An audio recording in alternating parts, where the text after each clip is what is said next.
Welcome to Vodcast 2. In this episode, we are going to be looking at how to create learning logs and PDPs.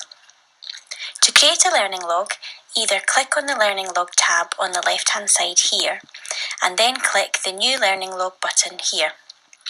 Or, if you wish, on your dashboard, where you can always get back by clicking Dashboard here, click on New Log, and that will take you directly to the same screen.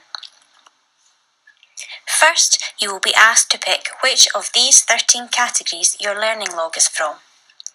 The majority of your learning logs are likely to be clinical encounters, so we'll use this as our working example.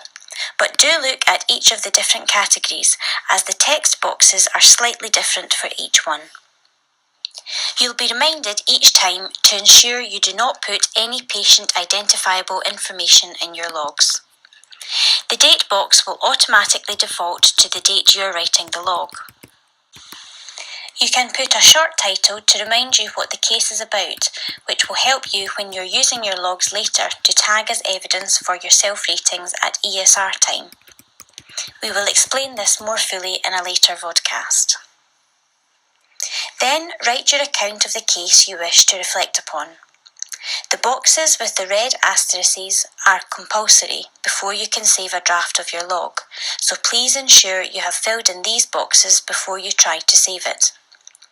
Your educational supervisor will help you improve and develop your learning logs as you progress throughout your training. Once you have finished writing your log, click the Continue button down the bottom here. If you wish to save what you have done and return to it later, click the Save button.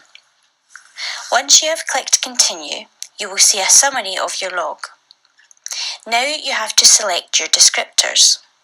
To do this, click the Select Descriptors link on the top right-hand corner. You can choose up to 3 descriptors for your log, which you think best describes it. If you're not sure what is meant by a descriptor, then click on it and a summary will open up in a new window. These descriptors are written very specifically by the RCGP, and the aim is that by the end of your training, you will have covered all of these equally. Once you have picked your descriptor, then click Save. When you are happy with your log, then please remember to click the Share button on the top right and click OK. Until you have done this, your educational supervisor will not be able to view any of your logs. You can also attach items to your logs, such as certificates of courses. This is done by clicking on the New Attachment button here at the bottom of the page. You can either upload from items already uploaded in your personal library, or by uploading a new attachment from your computer. You can do this by clicking on the Upload New Document tab, then click on the Choose File button and search your computer for the file you wish to upload, and attach it to your learning log. The library in the ePortfolio is very small, so it is worth keeping uploads to a minimum, such as compulsory out-of-hours and BLS certificates. You can also comment on your logs. This is a useful section because after your supervisor has read and locked your log, you will no longer be able to edit it. However, your supervisor may also make comments here about the log, and you can answer them using this function.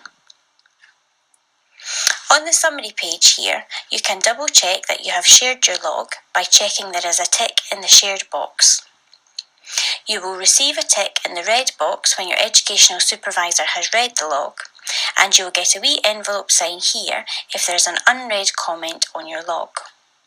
The envelope will disappear once you have read the comment, but the comment will remain, as will the tick in the comment box.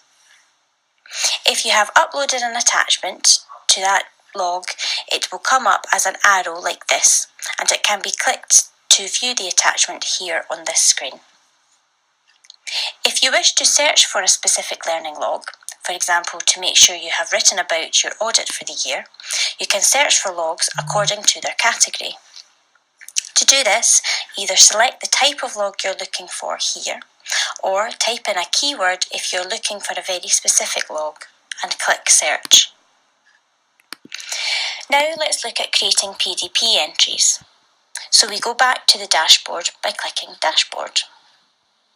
To do this, again, you can either click on the PDP tab on the left-hand side and then click Add New here, or we can click on the New PDP and PDP folder icon in the dashboard. Either way takes you to the same screen.